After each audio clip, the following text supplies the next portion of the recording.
विषयावर आपण काम करतो की जगामध्ये व्यसन हे कॅन्सर सारखं आहे आणि त्याच्यामुळं काय झालेलं आहे, कुटुंबाची हानी, आर्थिक हानी, या बऱ्याचशा गोष्टी प्रॉब्लेमॅटिक आहेत. कुटुंबामध्ये बघितलं तर मुलं असतात, लहान मुलं, त्यांच्यावर अवलंबून असलेले आई वडील, या सगळ्यांचा जर आपण विचार केला तर व्यसन हे कॅन्सर आहे, कुटुंबाला लागलेलं कॅन्सरचं व्यसन आहे.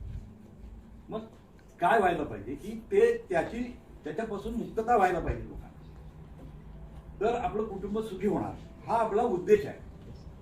आता त्या उद्देशामध्ये असं असलं पाहिजे की प्रत्येकाने त्याचं कॅनव्हसिंग करता आलं पाहिजे. त्याला कोणी डॉक्टर पाहिजे, कोणी टेक्निकल पर्सन पाहिजे असं काही नाही आहे. मग या भूमिकेतून आपण 2 स्प्रे तयार केले की त्या स्प्रे करण्याचा मेन उद्देश असा होता की अतिशय सिंपल असला पाहिजे आणि कुणीही माणूस तो कुणालाही रेकमेंड करू शकतो, अशाच भूमिकेमध्ये स्प्रे बनवतो. आता काय होतं, बरेच वेळेला आपण काम करत असताना गोष्ट अशी होते की एक ईर्ष्या तयार होती माणसाला की हा नॉन मेडिकल माणूस मेडिकल क्षेत्रामध्ये येऊन येतोय आणि काय करतोय, माहिती देतोय, पैसे कमवतोय, आणि मी इथे आयुष्यभर क्लिनिक केला तरी मला पैसे मिळत नाही. ही भूमिका झाल्यामुळे काय होतं की तुम्हाला वेडेवाकडे प्रश्न विचारले जातात की याचं नेमका उपयोग कसा होतो. मग आता याच्यावर मी एक थोडक्यात तुम्हाला बोलणार आहे. तर हे जे सायन्स आहे, इलेक्ट्रो होमिओपॅथी सायन्स. आता इलेक्ट्रो होमिओ याचा अर्थ काय? इलेक्ट्रो म्हणजे काय? इलेक्ट्रिक गतीनं काम होणारी गोष्ट, म्हणजे क्षणामध्ये ताबडतोब तुम्हाला त्याचं इफेक्ट मिळायला पाहिजे, हा त्यातला मेन भाग आहे. बरोबर आहे. मग ह्याला इलेक्ट्रो होमिओपॅथी. होमिओ म्हणजे काय? होमोस्टॅटिक. होमोस्टॅटिकचा अर्थ काय की शरीरात झालेले बदल हे काय झाले पाहिजे, नॉर्मल कंडिशन मध्ये आले पाहिजे. एखादा व्यसन करणाऱ्या माणसाच्या शरीरात काय होतं, बदल झाले. काय बदल असतात की एक ठराविक वेळ झाली की त्याला आसक्ती निर्माण होते, तर जाऊन जे काय व्यसन असतं त्यांनी लावून घेतलेलं असतं स्वतःला आणि त्यातून तो बाहेर येत नाही. मग इन्स्टंटली काय झालं पाहिजे की ती त्याची इच्छा मेली पाहिजे. क्षणामध्ये तो त्या दारूच्या दुकानात जातो, क्षणामध्ये कुठेतरी ह्याच्यामध्ये मॅक घ्यायला जातो, ड्रग घ्यायला जातो, क्षणामध्ये असतं. तसं त्याला क्षणामध्ये बंद करायसाठी आपल्याला इलेक्ट्रोपॅथी. आता इलेक्ट्रोपॅथी हे नवीन आहे का हो सायन्स? ते जुनं सायन्स नाही. पहिला आपल्या स्प्रेचा जो ऑब्जेक्शन आहे ते हे आहे, हे औषध आहे, पाणी नाही आहे. हे औषध आहे, हे पाणी नाही आहे. तुम्ही हेच उदाहरण त्यांना समजून सांगा. इथे पाणी आहे का? किती डायल्यूट करा, त्याचा अंश त्याच्यामध्ये राहणार आहे आणि हा अंश शरीरावर काम करतो. आता तो कसा काम करतो, तर तुम्हाला एक उदाहरण मी सांगतो की विंचू चालतो. विंचू जेव्हा शरीरामध्ये विष टाकतो किती असतं, किती असतं, अतिशय सूक्ष्म लेवलला विंचूचं विष असतं, पण पुऱ्या शरीरभर पसरतं. विदिन अ सेकंड तो शरीराभर जात आणि माणसाचा मृत्यू पण होऊ शकतो. कोकणामध्ये असेल तर पुढचं किंवा नाग आपण जर बघितला ते पाणी सुद्धा मागत नाही माणूस आणि इमिजिएट त्याचा मृत्यू होतो. त्यांनी टाकलेलं असतं विष किती सूक्ष्म, अतिशय सूक्ष्म लेवलला जातं ते आणि शरीरामध्ये सूक्ष्म लेवलमध्ये गेल्यानंतर त्याचा इफेक्ट ॲटम बॉम्बचा होतो. हे टेक्निक आहे. म्हणजे कुठलंही सूक्ष्म केल्यानंतर त्याचा इफेक्ट नर्ववर होतो आणि नर्वच्या माध्यमातून जे मेंदूकडे जातं आणि मेंदूकडनं ते काम केलं जातं. आता जेव्हा तुम्ही स्प्रे मारता, आपण स्प्रेकडे घ्या. स्प्रे जेव्हा तुम्ही मारता, कुठं कुठं मारता सांगा मला? ही कानाच्या मागे, गच्यावर, समोरच्या बाजूला एक स्प्रे आपला देत आहे. दुसरा स्प्रे कुठं आहे? पोटाच्या वरच्या बाजूला तुम्ही ते मारता. आता थोडंसं शरीरशास्त्राकडे बघा. शरीरशास्त्र काय सांगतं की तुम्हाला माहिती आहे का, ब्रेन बंद पडला की माणसाचा मृत्यू होतो. त्याचा श्वास चालू असला तरी त्याला काय डिक्लेअर केलं जातं, बायोलॉजिकल डेथ केलं जातं. म्हणजे हे सगळं काम कुठून होतं, आपल्या मेंदूकडून. आणि मेंदूकडून प्रत्येक जे अवयव आहेत शरीरातले त्याला काय केलेलं असते, कनेक्टिव्हिटी आहे. प्रत्येक अवयवावर कनेक्टिव्हिटी आहे आणि त्याच्या सिग्नलच्या मार्फतीनं शरीरामध्ये सगळ्या गोष्टी होत असतात. आता मला सांगा, त्याला दारू ऐवजी दुसरी गोष्ट देते, तो काय करतो सांगा? तो पितो का? ते का नाही पित? का नाही पित? तर त्याची चव त्याला कळत असते की ते ठराविक लेवलची चव झाली की त्याचा ब्रेन ट्रिगर होतो आणि तो ट्रिगर झाला की त्याला काय पाहिजे ते तो अचीव करतो. आणि हे सोडायला तो मागत नाही. आसक्ती याचा अर्थ काय झाला? आसक्ती याचा अर्थ काय झाला की तिथून एक डोपामाइन सिक्रेट होत असतं आणि हे जे नर्व मॉलिक्यूल आहे त्यामध्ये डोपामाइन जाऊन बसतं आणि त्याला उत्साह निर्माण होतो. मरगळलेलं असतं. दारू प्यायल्यावर काय करतो ते? अंगात ताकद येते, जगातली सगळी दुनियाभरची ताकद त्याच्या अंगात येते आणि तो वेडं वाकडं काय कृत्य करायला लागतो. त्याचं ब्रेनवर कंट्रोल नसतं. ते अल्कोहोल त्याला कंट्रोलमध्ये नेत असतं. तो माणूस ही क्रिया होते. म्हणजे काय की त्याला चव लागल्यानंतर त्याच्यावर ट्रिगर होतो. आपण काय करतोय? साधं सिंपल आहे. तुम्ही इथं मारला, इथे काय असतात? हायपोग्लायसिस नर्व्ह आहेत. इथे नर्व्हचं जाळ आहे. या पूर्ण कानाच्या मागच्या बाजूला जर तुम्ही गेला तर पूर्ण नर्व्हचं जाळ आहे तुमचं. हायपोग्लायसिस नर्व्ह टेस्ट बर्डला ऍक्टिव्हेट करणारी इथे एक वाहिनी आहे. त्याच्यावर तुम्ही स्प्रे मारला, तो काय करतो? त्याला ती चव कळूनच देत नाही. तो काय खातो त्याला समजत नाही आणि मग तो पीत राहतो त्याला टेस्टच येत नाही. आता त्याच्या मनामध्ये एक भीती असते बघा, काय की मी दारू नाही पेलो तर मला कामच होणार नाही. मग तो चर्मरिंग, हातपाय हालायला लागतात, कसा तरी करायला लागतो. मग तू वेळात होतो ती मिळवण्यासाठी तो प्रयत्नच करत राहतो आणि मग त्याची सारासार बुद्धी सगळी विसरतो आणि काय करतो? मारून टाकतो कोणाला तरी. फूट पण करायला लागत. ही टेंडन्सी त्याच्यामध्ये तयार होते. पण इथंच आपण काय करतोय? त्याला ती संवेदना कनेक्ट करतो आणि ती कशाच्या मार्फतीने गेली? कारण इथून सगळी नर्वस सिस्टीमचे पॉईंट्स येतात. या ठिकाणी सर्वायकल गँग्लिऑन असतं. त्या गँग्लिऑन मधून क्रॅनियल नर्व्ह असतात. 12 क्रॅनियल नर्व्ह असतात. त्यातल्या क्रॅनियल नर्व्ह एक जिभेला जाते, एक जिभेकडे येते की जे तुमच्या जिभेवर जे टेस्ट बर्ड्स असतात. तुमच्या जिभेवर काय असतात? वेगवेगळे टेस्ट बर्ड आहेत. आंबट, तुरट, खारट, तिखट याचं संवेदना देणारे पॉईंट्स आहेत आपल्या जिभेवर आणि त्याचा सिग्नल मेंदूला जातो आणि त्याच्या डोक्यामध्ये काय आहे ते? त्या सिग्नल त्याप्रमाणे असतं. असं काही मला आता बरं होणार आणि म्हणून त्याची ती आसक्ती निर्माण होते. तुम्ही जेव्हा त्याला बंद करता तेव्हा त्याची जाणीव निर्माण होते की आता मला ह्याची गरज नाहीये आणि म्हणून तो व्यसनातून बाजूला जातो. इतका बेनिफिट आपला. आणि हे काय करते? तर या ठिकाणी सगळे नर्वचं जाळ आहे. म्हणजे मेंदूकडनं येणाऱ्या पूर्ण नर्वस सिस्टीमचं जाळ आहे आणि या ठिकाणी सगळे पॉईंट्स आहेत आणि त्या पॉईंटवरच तुम्ही काय करताय? स्टिम्युलेशन देताय. आता तुम्ही मला म्हणाल की किती आहे ते औषध? विंचवाच्या विषय एवढा औषध आहे. विंचू जेव्हा तुम्हाला चालतो किंवा साप जेव्हा चालतो त्यावेळेला तुम्ही तो मायक्रोग्राम मध्ये विष हे करतो. आता काही वेळेला बघा, हातपिली सारखी वनस्पती आहे. तुमच्या अंगाला लागल्यावर काय होतं? हात सुटायला लागते. कुठे इंजेक्ट केलंय का त्याला? पण कुठे शरीरात घातलंय का?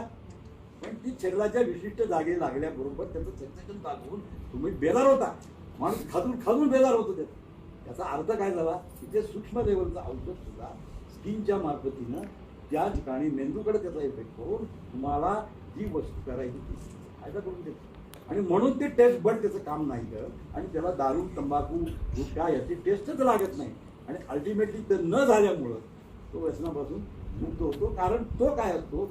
असे काही लोक असतात की त्याला सचार इच्छा असते परंतु ठराविक वेळ झाल्यानंतर त्यांना त्याची डिमांड करायला लागतं. शरीरामध्ये काय असतं? शरीरात थोडं सांगतो तुम्हाला. एखादी वस्तू त्याला दिली. आता तुम्हाला बघा, लहान मुलं असतात तुमच्या घरामध्ये. लहान मुलं तुमच्या घरामध्ये असतात. चॉकलेट खाल्लं तरी जेवतो भरपूर. त्या दिवशी त्याला काय तुम्ही गोड वस्तू आणून दिली की तो सगळं खातोय आणि दुसऱ्या दिवशी तो मात्र काही खात नाही. मग परत त्याला काय द्यावं लागतं? चॉकलेट द्यावं लागतं. ही अशी त्याची अवस्था आहे. म्हणजे ते घेतल्यानंतर त्याला बरं वाटतं म्हणून ते सगळे उद्योग करायला चालू होतो. तर तेच आपण काय करतो? स्प्रेच्या माध्यमातून आपण काम करतो. टेक्निकल भरपूर आहे या ठिकाणी. सर्वायकल गँग्लिऑन असतो, तिथे 12 क्रॅनियल नर्व्ह देतात आणि त्याच्यामध्ये इथे हे जे एरिया आहे तुमचा त्याच्यामध्ये सिम्पॅथेटिक पॅरासिम्पॅथेटिक नर्व्हस सिस्टीमचे पॉईंट्स येतात आणि ते काय केलेले असतात? Connected to the heart, brain, lung या सगळ्या गोष्टीला कनेक्टेड असतात आणि ते कनेक्टेड तुम्ही इथून काय करता? इथे सलायव्हरी ग्लँड्स असते, त्याचं सिक्रेशन करण्यासाठी सुद्धा मेंदूतनं सिग्नल येत असतो. बघा, एक साधी गोष्ट तुम्हाला सांगतो. एखादा चांगला पदार्थ तुम्हाला दिसला ते आपल्या तोंडाला पाणी सुटायला सुरू होतं. हे कसं होतं? ते बॉडी मेकॅनिझमचा तुम्ही अभ्यास केला तर तुमच्या लक्षात येईल. ते कसं होतं की ते मेंदू ट्रिगर करतो त्याला आणि सलायव्हरी ग्लँडला सिग्नल जातो आणि लाळ गळायला सुरुवात होते तुमच्या. आणि लाळ गळल्याशिवाय काय होत नाही तुम्हाला टेस्ट कळत. पण आयुर्वेदाचा जर कोणी अभ्यास केलेला असेल तर सिंपल गोष्ट सांगतो. शब्द, रूप, स्पर्श, गंध आणि रस धातूसाठी तुम्हाला जलतत्वाची आवश्यकता असते आणि तोंडामध्ये जलतत्व म्हणजे काय? सलायव्हरी ग्लँड. आणि या इथं सगळे बाजूला तुमचे सलायवरी ग्लँड असतात आणि मग काय करतं मेंदूतून त्याला जेव्हा सिग्नल मिळतो त्यावेळेला त्याचं सिक्रेशन व्हायला आणि मग त्याला भूक लागते, सगळं गोड लागते, तो खायला चालू ही त्याचं तेच आहे. तेच आपण नेमकं काय केलं आपल्या स्प्रेने बंद केलं. तुम्हाला कुणी विचारलं तर तुम्ही हेच सांगायचं. इथे जे सलायवरी ग्लँड्स आहेत हा टेस्ट बर्डला जाऊन करण्यासाठी ती सिस्टम आहे त्याला आम्ही ब्लॉक करतो. त्यामुळे त्याला दारूचं टेस्ट कळत नाही, त्याला टेस्ट समजत नाही, तंबाखूची टेस्ट कळत नाही किंवा गुटख्याची त्याला टेस्ट कळत नाही आणि त्यामुळे तो व्यसनापासून जातो. हे त्याच्या मागचे टेक्निक. आता 5, 6, 7 पोटावरचा स्प्रे आहे. एक त्याचा स्प्रे मारला. आता एक पोटावरचा स्प्रे आहे. आता पोटामध्ये सगळे ऑर्गन्स असतात. वेगस नर्व येते आणि त्या प्रत्येक ऑर्गनला कनेक्टिव्हिटी केलेली आहे पोटात. आता तुम्हाला माहिती आहे लिव्हरचं काय काम आहे. लिव्हर काय करते, दारू प्यायल्याने लिव्हर खराब होते. एवढं तर सगळ्यांना माहिती आहे. व्यसन मुक्तीच्या केंद्रामधल्या माणसाला सगळ्यांना माहिती आहे की दारू प्यायलं की लिव्हर खराब होतं. औषध खाल्लं, ड्रग खाल्लं तर काय होतं, लिव्हर खराब होतं. म्हणजे लिव्हर काय काम करतो, लिव्हर काय काम करतो, शरीरातलं घाण काढण्याचं काम करतो. शरीरामध्ये अनवॉन्टेड वस्तू आलेल्याला बाहेर काढण्याचं काम करतो. नेमका स्प्रे तेच काम करतो. 5, 6, 7, 8 ला स्प्रे मारता ऍट द सेंटर लेवलला सोलर प्लेक्सस, पीट ऑफ द स्टमक आणि या ठिकाणी एका बाजूला तुमचे स्प्लीन असते, एका बाजूला लिव्हर असते. त्याच्या सेंटरचा पट्टा आहे हा सगळा. हा पट्टा जो तुम्ही मारताय हा सेंटरचा पट्टा आहे. त्यामुळे स्प्लीन, लिव्हर हे काम करायला चालू करतं आणि ते काय करतं, अल्कोहोल त्याच्या शरीरात जरी आलेला असतं तर त्या अल्कोहोलला विड्रॉ करायचं काम करतं, बाहेर ढकलून द्यायचं काम करतं. म्हणजे शरीरामध्ये पंचकर्म होतं थोडक्यात. तुम्ही झालेल्या स्प्रेने शरीराचं पंचकर्म केलं जातं आणि ते युरिनच्या वाटेत सगळं बाहेर निघून जातं. आता मला सांगा की ज्या वेळेला त्यातलं अल्कोहोल कमी होतं त्या माणसाच्या ब्लडमधलं अल्कोहोल कमी झाल्यामुळे त्याची आसक्ती कमी होते आणि दारू प्यायचं बंद करतो. 5, 6, 7चा बेनिफिटच आहे. दारू प्यायल्यानंतर काय काय साईड इफेक्ट्स होतात सांगा मला. आता तुम्ही सगळ्यांना ऑब्झर्वेशन केले, सगळ्यांना ऑब्झर्वेशन केलं. स्लंबरिंग येते, लॉस ऑफ एपेटाइट आहे, ऍसिडिटी होते, जळजळ येते, इन्सुलिन असते, झोप येत नाही त्याला. अनंत प्रकारचे सिम्पटम्स त्याला येत असतात. अनंत प्रकारचे सिम्पटम आहे. तो काम करू शकत नाही, त्याच्या अंगामध्ये एनर्जी नसते. दारू नसती प्यायला की तू लढतो कापतो, तू उठून सुद्धा बसू शकत नाही. अशी त्याची अवस्था क्रिएट होते. ही totally depend upon the alcohol. Alcohol शिवाय किंवा ड्रग्स शिवाय तो काम नाही करू शकत. ही त्याची कंडिशन असते. त्याचे ऑर्गन्स वर्क करत नाहीत. अशा कंडिशन मध्ये आपण काय करतो, फार सिरियस झाला तर तुम्ही काय करता, त्याला हॉस्पिटलाइज केलं जातं. Why it is done in the hospital, why are taking in the hospital, because everything is damage. सगळ्या वस्तू त्याच्या शरीरातल्या जेवढे ऑर्गन्स आहेत ते डॅमेज झालेले असतात आणि त्याचं फंक्शन नॉर्मल करण्यासाठी आपल्याला हॉस्पिटलमध्ये ऍडमिट करावं लागतं. आता तुमच्या हातामध्ये हॉस्पिटल आहे, तुमच्या हॉस्पिटल आहे. It is not chronic condition. 5, 6, 7 मारला स्प्रे सुरू झालं त्याचं सगळं काम. कंटिन्युअसली तुम्ही जर त्या 5, 6, 7 ला स्प्रे जर मारत गेला तर काय होतं, आपले जे सगळे फंक्शन्स आहेत ऑर्गनचे फंक्शन इम्प्रूव्ह होतात आणि बॉडी होमोस्टॅटिक मध्ये जातात. होमोस्टॅटिकचा मतलबच असा आहे की बॉडीला नॉर्मल कंडिशन मध्ये नाही. Anything is abnormal you should keep in the normal condition. म्हणजे काही तुमच्या शरीरामध्ये अघटित घटना घडली, आपण म्हणून अघटित घटना घडली. आपल्या घरामध्ये एखाद्याचा मृत्यू झाला की आपल्या घरामधलं वातावरण कसं, सगळे दुःखी घटते असतात, कोणाला काही काम करायचं वाटत नाही आणि सगळं घराचं स्वास्थ्य बिघडतं. तसं आपल्या शरीरामध्ये हे सगळं कुटुंब आहे. एक सगळं कुटुंब आहे, त्या कुटुंबाचं स्वास्थ्य बिघडलेलं आहे. मग त्याला क्रिएट व्यवस्थित करायचं काम कोण करतं, 5, 6, 7 करतं. या ठिकाणी तुम्ही स्प्रे मारला हे सगळं आपलं सगळं काम व्हायला चाललं. तर हे त्याच्यातला मेन भाग आहे. आणि सूक्ष्मीकरण, हवेमधल्या चांगल्या गोष्टीनं सुद्धा माणसाला बरं वाटतं. Feeling good. तुम्ही आता कुठेही जा, एखाद्या गार्डन मध्ये गेला, तुम्ही गेला तिथं तुम्ही गेल्यानंतर तुम्हाला कसं वाटतं, एकदम फ्रेश वाटतं. मग तिथं कुठे तुम्हाला औषध दिले, पण तिथला गंध, तिथं जो गंध आहे तो ऑल्फॅक्टरी नर्व मध्ये गेल्यानंतर मेंदूला बरं वाटायला लागतं. लक्षात आलं का? हेच क्रिया आहे. आपण जे करतोय आज, आपण निसर्गामध्ये जे बघतोय तेच आपण करतोय. आपण काही वेगळं करत नाहीये, आपण काही वेगळं करत नाही. त्यामुळे तुम्हाला घाबरायचं काही कारणच नाही. तुम्ही हेच सांगायचं की नर्व सिस्टीमवर डायरेक्ट काम होतात, बॉडीवर त्याचे रिसेप्टर्स असतात आणि त्या रिसेप्टरवर हे औषध मारल्यानंतर ते डायरेक्ट मेंदूकडे जातं आणि मेंदूच्या मार्फतीने या सगळ्या क्रिया तुमच्या होतात आणि म्हणून दारू सुटते. एवढं जरी सांगितलं तर तो गप्पच बसणार. पुढचा तुम्हाला प्रश्न पुढचा विचारला नाही. आपल्याला माहिती झालं की इथं हे आहे, हे सगळं सेंटर आहे. या सेंटरवर तो स्प्रे मारला की त्याचं काम चालतं. लेप थेरपी तुम्ही बघितलं, लेप लावून लोक बरं करतात. लाईनच्या लाईन लागलेली असते लेप लावायला. थेरपी काय काम करतं? ते तुम्ही जे करता तेच काम करतं. तुम्ही जे काम करता तेच करता. कारण या ठिकाणी नर्व्ह सिस्टीम जी एंड आलेली आहे, त्या नर्व्ह सिस्टीमला स्टिम्युलेशन दिल्यानंतर मेंदूतलं ते काम होतं. म्हणजे सलायव्हरी ग्लँडमधून ते सिक्रिशन होत नाही आणि म्हणून त्याला टेस्ट लागत नाही, त्याला काही समजत नाही. आणि ते समजलं नसल्यामुळं त्याला वाटतं काहीतरी घाण खातोय, तो फुंकून टाक. कारण त्याला एक आदत पडलेली असते. तुम्ही मला सांगा, कधी कधी बऱ्याच वेळेला आपण काय करतो, ही दारू आहे म्हणून त्याला देते, पण तो आयडेंटिफाय करतो हे दारू नाही, त्याला पटकन कळतं. कसं कळतं? हीच त्याच्यातलं शास्त्र आहे. कारण तो त्याच्याशी आसक्त झालेला आहे, त्याच्या डोक्यामध्ये ती प्रोग्राम झालेला आहे की हे अशी टेस्ट असते की अशी असते. आता ती टेस्टच ब्लॉक केली तर काय होणार? ती दारू नाही म्हणणार, तो पिणारच नाही. आणि त्याला जी भीती वाटते की मी दारू सोडली तर माझ्या अंगातनं काय काम होणार नाही, हे त्याला लक्षात आल्यानंतर तो ॲटोमॅटिक व्यसन करायला सुरुवात होते. हे त्यातलं मेन बनणं. म्हणजे आपण त्याच्या मर्मावरच बोट ठेवलेलं आहे. लक्षात आलं? आता या ठिकाणी नीला मर्म आहेत, तन्या मर्म आहेत, त्या ठिकाणी आयुर्वेदातली मर्म आहेत. त्या मर्मावर जाऊन तुम्ही काम करताय आणि त्या मर्माची कनेक्टिव्हिटी प्रत्येक ऑर्गनची आहे.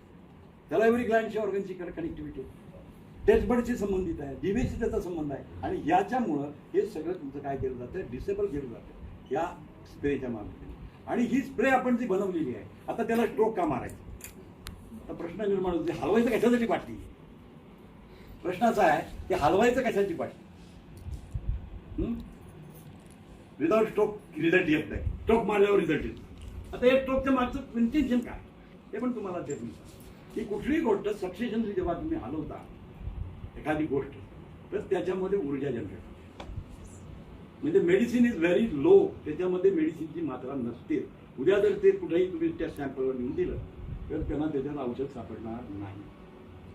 एखादा महाभाग घेऊन जाईल तुमचं स्प्रे तपासायला, तर त्याला औषध त्याच्यात सापडणार नाही. पण तुम्ही जे पोटेन्शियलाइज केल्यानंतर त्याच्यामध्ये ऊर्जा जनरेट होते and that vital force work करतो. ही जी ऊर्जा असते त्याच्यावर ते काम करतं. लक्षात आलं का? ऊर्जेशी संबंध आहे. म्हणजे इतके सूक्ष्म लेवलला ते औषध बनवलेलं असतं आणि जेव्हा तुम्ही त्याला सक्सेशन क्रिएट करता तर त्याच्यामध्ये ऊर्जा होते. आणि तुम्हाला माहिती आहे ॲटॉमिक रिॲक्टरमध्ये काय असतं, युरेनियम मध्ये त्या ह्याला 25 जलकी ट्रिमेंडस ऊर्जा बाहेर पडते. तीच क्रिया आहे. आपण जेव्हा सक्सेशन करतो, जेव्हा ते हलवतो, त्यावेळेला त्याच्यात ऊर्जा निर्मित होते. आणि ऊर्जा ही कशी असते, क्षणात इकडून तिकडे जाते.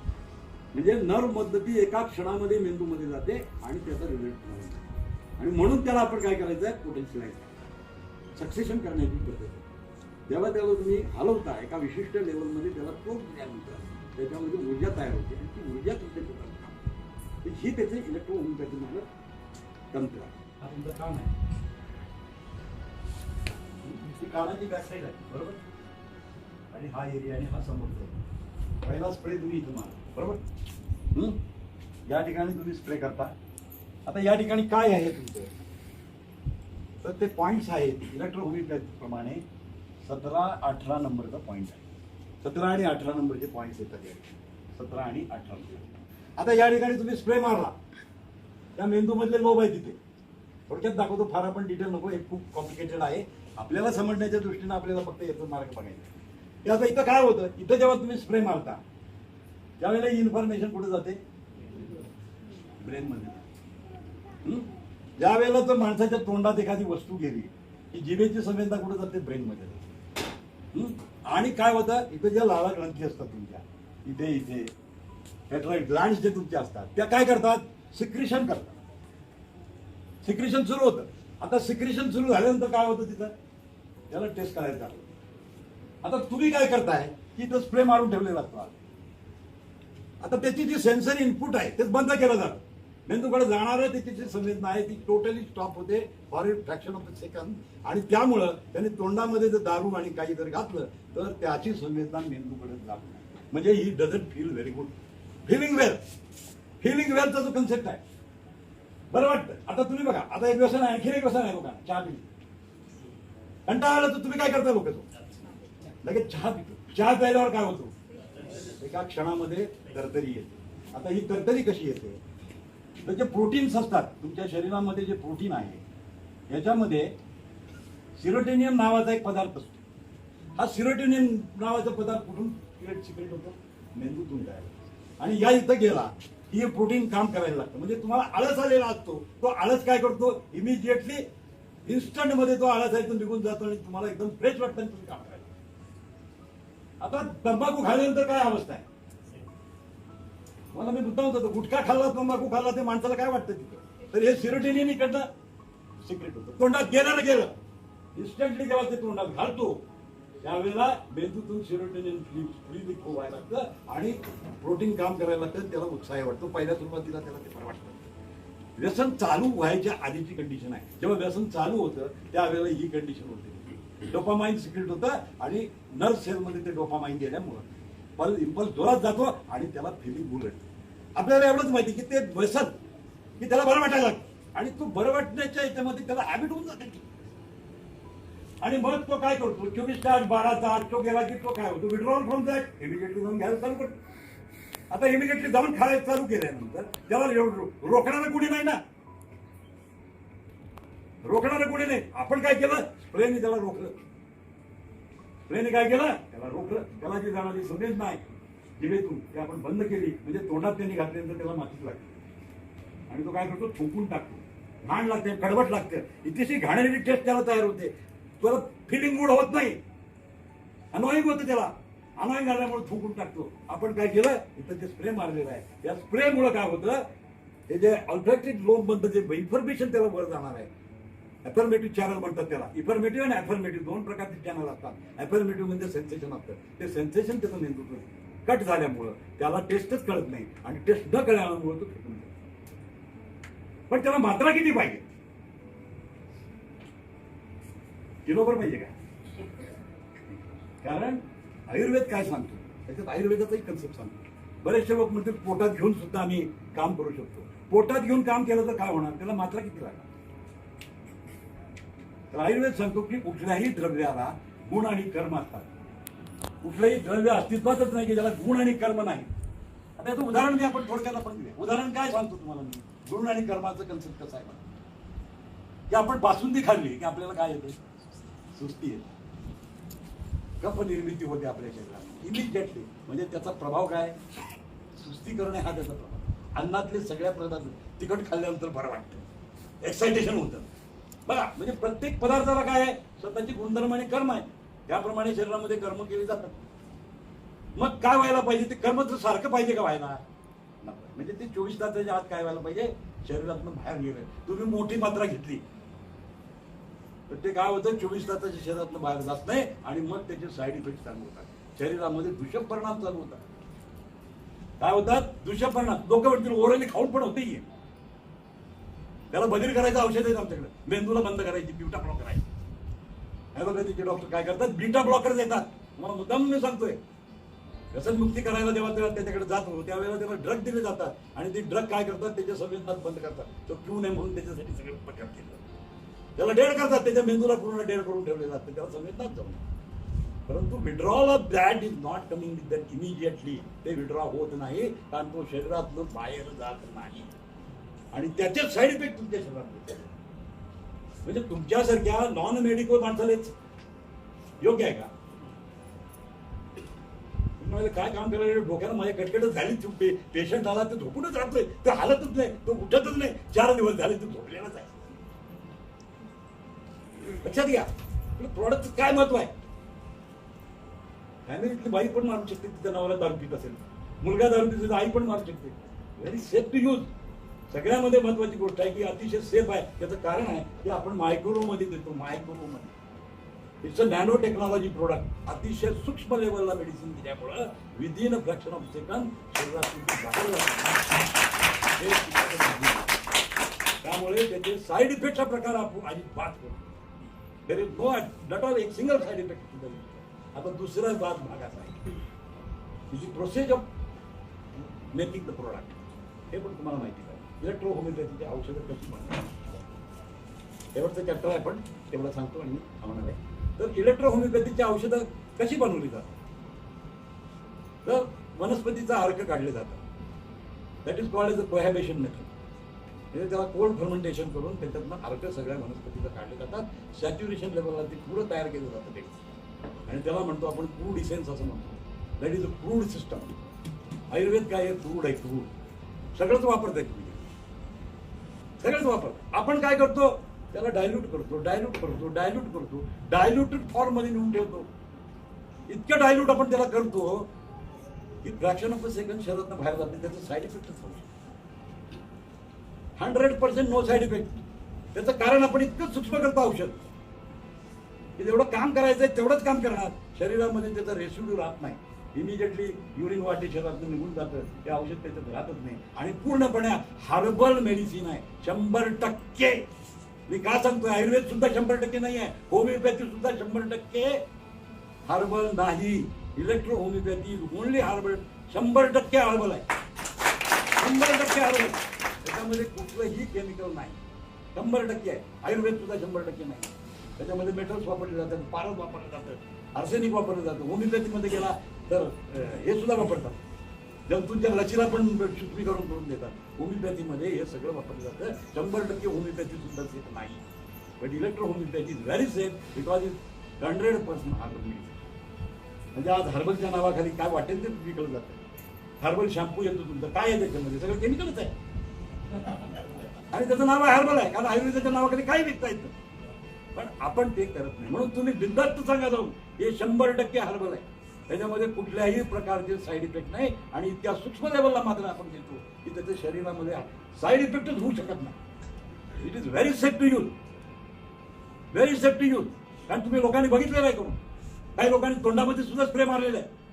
सांगायचं नाहीये ते वेगळं का जायचं असं सांगत आहे. पण तोंडामध्ये सुद्धा स्प्रे मारून बघितलेला आहे लोकांनी. काय झालं का कुणाला. आज तागायत इलेक्ट्रोपॅथीच्या औषधाने एकही माणूस मेलेला नाही. 100% हर्बल. सूक्ष्मीकरण त्याच्यामध्ये पण होतं. आयुर्वेदामध्ये सुद्धा सूक्ष्मीकरण करण्याची पद्धत आहे. परंतु कालांतराने त्याच्यामध्ये भस्म, मेटल्स हे सगळं ते वापरायला सुरू केलं ते. आणि त्याला साईड इफेक्ट्स होऊ शकतात, कारण त्याच्या प्रिपरेशनवर अवलंबून आहे. How it is prepare. Our medicine don't have any side effect. कारण प्रोसिजर एकच आहे, पाण्यात घाला, अर्क काढा आणि द्या. त्यामुळे त्याला काहीच होऊ शकत नाही, काहीच होऊ शकत नाही. त्यामुळे त्याला साईड इफेक्ट नाही. अतिशय सेफ सिस्टम आहे. आणि एवढंच सांगायचं, कुणीही तुम्हाला म्हटला it works on the nervous system, nervous सिस्टमवर काम करून आम्ही व्यसनमुक्ती करतो, असं तुम्ही लोकांना सांगायचं. मग त्याला जास्त पाहिजे, माझा नंबर जोडून द्या, बोलतो त्याच्याशी. त्याला संशय जर आहे तर बोलायला मी तयार आहे की. कारण का की चुकीचा प्रसार होता कामा नये. चुकीचा प्रसार केल्यामुळे नुकसान होतं पब्लिकचं, त्यांचं नुकसान होतं. आज पब्लिक व्यसनमुक्ती होणार आहे. काय असतं की मोर ट्रस्ट ऑन द डॉक्टर्स असतं. माणसं डॉक्टरवर जास्त विश्वास ठेवतात. कारण पूर्वीच्या डॉक्टरने ते पुण्याई तयार केल्या. आजच्या डॉक्टरवरच नाही आहे पुण्याई, पूर्वीच्या डॉक्टरांची पुण्याई. त्याला देव मानत होते लोक. डॉक्टरला देव मानत होते. आज देव आहेत की नाही शंका आहे मला. देव नाही आहेत, ते दानवसारखं काम करतात, ते देवासारखं काम करतात. ही त्याच्यातली मेन बाब आहे. आणि म्हणून आपलं जे प्रोडक्ट आहे हे अतिशय सेफ लेवलला काम करणारं प्रोडक्ट आहे. त्यामुळे मनामध्ये कुठलीही चिंता न करता तुम्ही हे प्रोडक्ट विकू शकता. हे work on the central nervous system. आपल्यामध्ये 2 सिस्टीम असतात, पेरिफेरल आणि सेंट्रल नर्वस सिस्टीम नावाचे 2 प्रकार असतात. जे टेक्निकल आहे त्यांच्यासाठी सांगतो. It works on the peripheral nervous system. Peripheral कडून ते काय जातं, ब्रेनकडे त्याचा सिग्नल जातो आणि ब्रेनच्या मार्फतीने या स्टॉप द सिक्रेशन. त्याला चालू करायचं, बंद करायचं. ऑन ऑफ आहे, हे तुमचं ऑन ऑफ बटन आहे. अति भाषेत बोलायचं तर काय आहे, ऑन ऑफ बटन आहे. दिवा लावला, दिवा बंद केला. दिवा लागू नये म्हणून व्यवस्था केली. दिवा ज्याचा लागू नये म्हणून व्यवस्था केली. त्याला समजणारच नाही ना. त्याला काही नाही समजलं तर तू काय करतील. आणि तो 8 दिवस, 15 दिवस, 20 दिवस, 22 दिवस त्यांनी एकदा ते सोडलं की त्याची आसक्ती पण कमी होईल. त्यालाच लक्षात येईल की याचा काय उपयोग नाही म्हणून. हे घेण्याचा मला काही फायदाच नाही आहे. त्यामुळे तो आपोआप व्यसन करत होतो. आणि दुसरं काय होतं की हा 567 ला जो 567चा तो पार्ट आहे. इथं जे 567ला तुम्ही जेव्हा स्प्रे मारता, त्या इथं काय आहे, तुमचं लंग आहे, हार्ट आहे, त्यात तुमचं लिव्हर आहे, तिथं स्प्लीन आहे, तिथं स्मॉल इंटेस्टाईन आहे, त्याच्यामध्ये स्मॉल इंटेस्टाईन आहे, हे लार्ज इंटेस्टाईन आहे. ही सगळी एरिया ह्या एरियात असते. That is connectivity to that area. आणि त्यामुळं हे सगळं 567 वर तुम्ही स्प्रे मारल्यामुळे या सगळ्या फंक्शन तुमचं ओके होतं. आणि हे फंक्शन ओके झाल्यामुळं शरीर काय जातं, होमोस्टॅटिस मध्ये जातं. आणि त्यामुळं त्याची नॉर्मल कंडिशन असते, त्याला कुठलेही साईड इफेक्ट राहत नाही. कालांतराने पूर्ण त्याच्या शरीरातून टॉक्झिन बाहेर निघून जातात. कारण principle of electrohomeopathy is purification of blood and the lymph. इलेक्ट्रोहोमिओपॅथीचं प्रिन्सिपल आहे the purification of lymph and the blood. Lymph म्हणजे काय? त्याचा तुम्ही प्रश्न विचारा मला, लिम्फ म्हणजे काय? तुम्ही अन्न खाल्ल्यानंतर जे तयार होतं ते काय? ते काय? तुम्ही एवढं सगळं खाताय, भाजी खाताय, भाकरी, पोळी, चपाती, भात, त्याचं कन्व्हर्जन कशात होतं? लिम्फमध्ये. लिम्फ म्हणजे तुमच्या शरीराला लागणारं न्यूट्रिशन आहे, तुमचं शरीर बनवण्यासाठी जे न्यूट्रिशन आहे. आणि हे न्यूट्रिशन तुम्हाला काय करतं? मदत करतं तयार करायला. लक्षात आलं? हे न्यूट्रिशन आहे. आणि न्यूट्रिशन खराब झालं तर काय होतं? ब्लड खराब होतं. कारण त्या न्यूट्रिशन पासूनच ब्लड बनतं.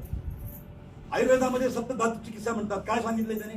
रक्त, रसापासून रक्त बनतं, रक्तापासून मांस बनतं, मांसापासून मेद बनतो, मेदापासून अस्थि बनतं, अस्थिपासून तुमचं शुक्र जे धातू आहे तो बनतो. हे 7 धातूची चिकित्सा आयुर्वेदामध्ये सांगितली. म्हणजे रसधातू जर चांगला झाला तर सगळं चांगलं होणार आहे. तुमचं स्प्रे काय काम करतो? लिम्फ प्युरिफिकेशनचं काम करतो. त्याच्या लिम्फमध्ये अल्कोहोल असतं, त्याच्या ब्लडमध्ये अल्कोहोल असतं. ते अल्कोहोल किंवा ड्रग असतं, ते ड्रग बाहेर काढण्यासाठी मदत करतं. हे काय करतं? स्वतःच. आता तुम्हाला माहित नव्हतं सांगतो की जेव्हा आपण रेस्ट घेतो, शरीरात रेस्ट जेव्हा तुम्ही घेता त्यावेळेला शरीर काय करतं? डिटॉक्सिफिकेशन प्रोग्राम रन करतं. ज्या ज्या ऑर्गनमध्ये काय काय जे साठलेलं आहे त्याला सगळ्याला बाहेर काढून शरीरातलं बाहेर काढायचं काम करतं. आणि का करतं तसं? का करतं तसं सांगा? ते करण्याचा उद्देश काय? की तुम्ही झोपलेला असता तेव्हा तुम्ही काही खात नाही, तुम्ही काही काम करत नाही, त्यावेळेला सगळी ऊर्जा कुठे जाते? मेंटेनन्स ऑफ द बॉडीला जाते. म्हणजे जेवढे व्हायटल ऑर्गन्स आहेत, आता व्हायटल ऑर्गन म्हणजे काय? 24 तास चालणारे ऑर्गन्स. हार्ट बंद पडलं तर माणूस मरतो, लंग बंद पडलं तर माणूस मरतो, किडनी बंद पडली तर माणूस मरतो, लिव्हर बंद पडलं तर माणूस मरतो. जगूच शकत नाही. किडनी बंद पडली तर माणूस मरतो. म्हणजे हे काय आहे? 24 तास तुमच्या शरीरामध्ये चालणारे ऑर्गन्स आहेत. 5, 6, 7 काय करतो? की त्याच मुद्द्यावर येतोय की ह्याचं हेल्थ मेंटेन करतो. किडनी आहे, लिव्हर आहे, हार्ट आहे, त्या सगळ्याला तो 5, 6 वर तुमचा स्प्रे आहे ना, तो स्प्रे काम करतो. आणि ह्याचं सगळ्याचं होमोस्टॅटिक मेंटेन करतो. म्हणजे जे दारूमुळे त्याच्या शरीरावर झालेले जे परिणाम आहे, म्हणजे तो लंगला प्रॉब्लेम आहे, हार्टला प्रॉब्लेम आहे, त्याच्या लिव्हरला प्रॉब्लेम आहे, लॉस ऑफ एपेटाईट होतं, त्याला भूक लागत नाही, खात नाही तो, या सगळ्या कंडिशन मारणाऱ्या स्प्रे. हा त्याचा ऍडव्हान्टेज आहे. म्हणजे जे आयुर्वेदात पंचकर्म करतात शरीर साफ करायला, हेच पंचकर्म तुम्ही ते स्प्रेने करताय. It is a modern technique with the help of electrohomeopathy. तुम्ही हे करताय. म्हणजे we are not doing any non technical work. आपण 100% टेक्निकल काम करतो. म्हणजे तुम्हाला माहित नव्हतं, थोडक्यात तुम्हाला मी सांगायचा प्रयत्न केलेला आहे. आता तुम्हाला त्याची गंमत सांगतो मी. आता हे बेंबीत तुम्ही मारलं, he is the centre of the place आहे. ही सेंटर ऑफ द प्लेस आहे. याची कनेक्टिव्हिटी ऑल ऑर्गन्सला आहे. आईच्या गर्भामध्ये जेव्हा बाळ असतं त्यावेळेला त्याला न्यूट्रिशन कुठून मिळतं? बेंबीच्या मार्फतीने मिळतं, नाळीच्या मार्फतीनं बेंबीतून मिळत असतं. म्हणजे इथं तुम्ही जर कार्य केलं तर कुठावर कार्य होणार? इपिगॅस्ट्रिक रिजन मध्ये जेवढे हायपोग्रास्ट्रिक इपिगॅस्ट्रिक रिजन मध्ये जेवढे ऑर्गन्स आहेत पोटात त्या सगळ्या ऑर्गनवर काम करत आहे. हे ऍडव्हान्टेज आपला 5, 6, 7 वर जो मारण्याचा आपला जो स्प्रे आहे, तुम्हाला त्यांनी सांगितलं नाही, तुम्हाला फक्त लोकेशन सांगितलं बाबा एवढ्या एरियात तुम्ही मारा. लक्षात आलं का? पण तो एरिया म्हणजे काय आहे? It is a central place. म्हणजे सेंट्रल गव्हर्नमेंट आहे. थोडक्यात काय आहे? सेंट्रल गव्हर्नमेंट आहे. आणि बाकी ऑर्गन काय आहे? स्टेट गव्हर्नमेंट आहे. याला मेन रसीद कोण पुरवतं? Central government. आणि तुम्ही कोणावर काम करताय? हेच काम आहे 5, 6, 7. हे सेंट्रल गव्हर्नमेंटवर तुम्ही काम करता. आणि त्यामुळे काय होतं की पोटातले जेवढे आजार आहेत ते सगळे आजार बरे होऊ शकतात. ते पण त्याला सातत्य पाहिजे. एक दिवस मारून होणार नाही. एक दिवस मारून होणार नाही. तुम्हाला ते कंटिन्युअसली मारावं लागेल. कंटिन्युअसली मारल्यानंतर त्याचे जेवढे याचे जे साईड इफेक्ट्स आहेत ते पुरे साईड इफेक्ट त्याचे कंट्रोल होणार आहे. त्याचं डाएट तुम्ही एक प्रश्न असा आहे की काही लोकांची मानसिकता असते आणि स्प्रे मारतोय तुमचं काहीच फरक पडला नाही. मला हाय टेस्ट आहे. नाही, एक गोष्ट आहे. आता 2 गोष्टी असतात. आता तिथं मी त्या मुद्द्यावर येतो. तुमचं काउन्सिलिंग किती प्रगल्भ आहे, तुमचं काउन्सिलिंग किती प्रगल्भ आहे त्याच्यावरती गोष्ट आहे. त्याचं कारण मी तुम्हाला सांगतो की मला दारू सोडायची नाही. त्याची मानसिकता तुम्हाला बदलावी लागेल. आता अशा कंडिशन मध्ये काय करायचं? 567 वर मारलेला स्प्रे अतिशय कामाला येतो. मानेवरच्या स्प्रेपेक्षा 567 जो मारतो स्प्रे ना, that give you the result. काय सांगायचं, तुझ्या पोटात दुखते का रे, तुला उलटी होते का रे, तुला संडास होते का रे, जे सिम्पटम आहे त्याच्यावर हात घाला. दारू सोडायसाठी मी आलेलोच नाहीये, तुला मी दारू सोडायसाठी आलेलोच नाहीये. मी काय करणार आहे, तुझं पोटाचीच तक्रार आहे ती मी कमी करणार आहे, म्हणून मी तुला हा स्प्रे मारते. म्हणून 10% लोकांना रिझल्ट काय येत नाही. आता तुमच्यात मी उत्तर तुम्हाला की त्याचा ब्रेन किती ऍक्टिव्ह आहे, त्याच्या ब्रेन मध्ये प्रॉब्लेम आहे, मारून काय होणार आहे का? नाही सर, ऍक्टिव्ह ब्रेनच्या लोकांना पण रिझल्ट येत नाही. तेच सांगायला लागलो मी आता, की ज्यांचा ब्रेन मध्ये गडबड आहे, नॉर्मलच त्याचं होमोस्टॅटिक होत नाही, त्याच्यावर तुम्ही स्प्रे लॉंग टर्म मारायला पाहिजे. त्याला स्प्रे एका दिवसात, 2 दिवसात, 3 दिवसात, 4 दिवसात असं होणार नाही. त्याचं सक्सेस येणार 100%. मी सांगतो स्प्रेनी सक्सेस आलाच पाहिजे. फक्त प्रॉब्लेम काय आहे, टाइम ड्युरेशन. सर 2 वर्ष लॉंग पिरियड लॉंग पिरियड आहे, त्याचं शरीर बिघडलेलं आहे, दुरुस्त व्हायला किती वेळ लागतो. ही ॲलोपॅथीची मानसिकता आहे, ही ॲलोपॅथीची मानसिकता आहे. मी का सांगतो, इन्स्टंट. अरे तुझं शरीरच सगळं खरं आहे, तू मरायला टेकलेलं आहे, लक्षात घ्या. आणि तुम्ही स्प्रे न केव्हा होईल असं होणार नाही. एवढं पेशन्स असू शकतो. असायलाच पाहिजे. त्याला बरं व्हायचं असेल तर त्याला करावंच लागेल. मग तुमचं सांगण्याचं काम आहे की बाबा हे मारल्यानंतर काय होतं, हे तुम्ही जर त्याला काउन्सिलिंग केलं, हे जर तुम्ही त्याला काउन्सिलिंग केलं तर 100% होणार आहे त्याला बरं. पण तो काय करतो तुम्ही सांगू शकत नाही.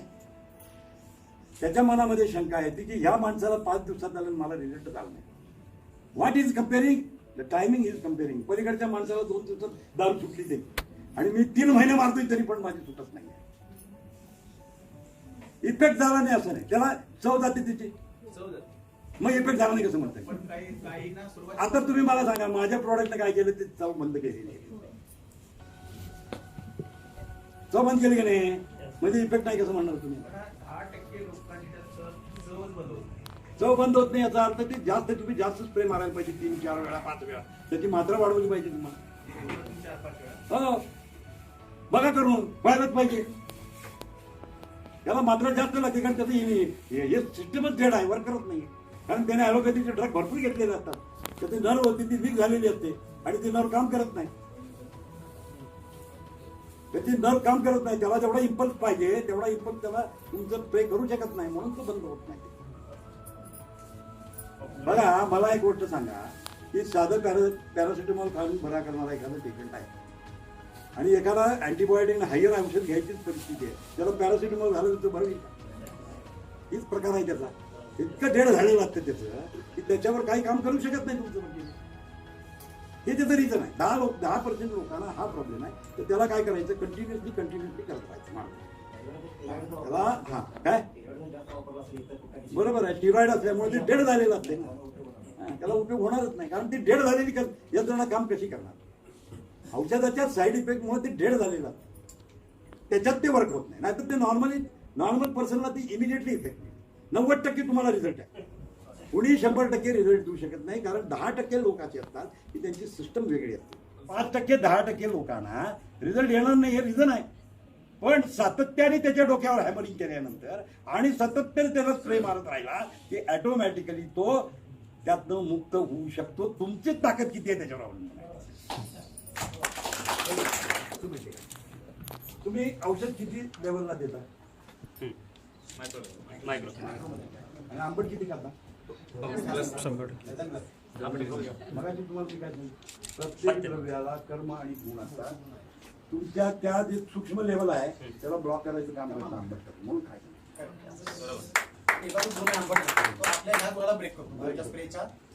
आंबट हा पदार्थ कशावर काम करतो तर लिव्हरवर काम करतो. आता पुढची गोष्ट मी तुम्हाला सांगतो की आंबट जे आहे हे लिव्हरशी संदर्भात आहे. आणि अल्कोहोल हा कशाचा संबंध आहे, ड्रगाचा संबंध कशाचा. सांगत होतो, पण त्याच्या वरच्या गोष्टी आपल्याला माहिती पाहिजे. आज आपल्याला सगळी माहिती कुठून मिळाली, आपण मिळाली.